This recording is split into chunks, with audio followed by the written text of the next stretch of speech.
Assessore Perazzolo, grazie al bando dei distretti del commercio, in arrivo nel territorio di Jesolo anche una riqualificazione di Piazza Kennedy. Cosa riguarderà? Abbiamo avuto la fortuna che ogni 2 anni c'è il distretto del commercio e la Regione Veneto ci ha dato dei contributi. Quest'anno sono dei contributi importanti che sono divisi naturalmente con i colleghi di Cavallino, perché il distretto è Cavallino-Jesolo,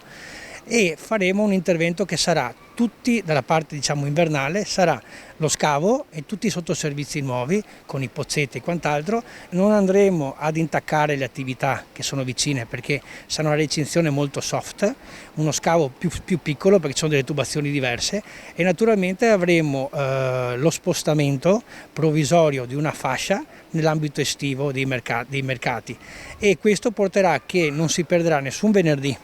Si potrà lavorare in sinergia, gli operatori sono stati già avvisati e naturalmente hanno apprezzato perché non avranno più problemi, primo di acqua ferma e secondo anche di inciampo, perché c'era la strada tutta disestata e sotto i sottoservizi erano quasi al collasso. Avremo poi alla fine, finito questo, avremo il completamento con l'asfaltatura finale, tutti i posti, naturalmente via le alberature, e qui sottolineo non via le alberature e poi non vengono rimesse. Il verde verrà tolto, poi ci sarà un progetto che andrà a completare la parte estiva dove ci sarà un piano del verde anche sull'ambito sicurezza, quello che è la safety e quant'altro per gli antiterrorismo,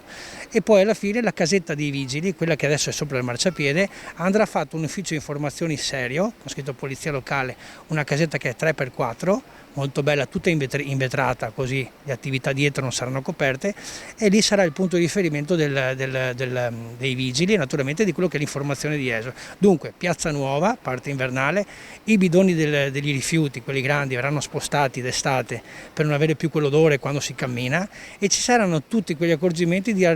allargare le tende dei mercatari perché c'erano problemi di restrizioni. E poi in futuro, se verrà fuori qualche altro bando oppure l'amministrazione metterà altri soldi, faremo la parte estiva che è meno impattante, ha meno problemi perché è meno usata. Una cosa che ci tengo a precisare è anche la collaborazione col mio vice sindaco, Lugolotto, il quale con i lavori pubblici ha dato l'ok di anticipare loro i fondi, e poi arriveranno in man mano con l'amministrazione, arriveranno quelli regionali che andremo a ammortizzare. Dunque voglio essere chiaro, è stata una collaborazione, e dunque commercio, lavori pubblici, e questo rende sì che le attività commerciali avranno prima di tutto una piazza nuova, dove il sindaco più volte vorrà magari vedere anche di fare qualche evento, visto che la piazza da nuova avrà predisposizioni nuove, anche magari alcuni eventi per scaricare un evento magari importante su quelle che sono le attività commerciali del paese.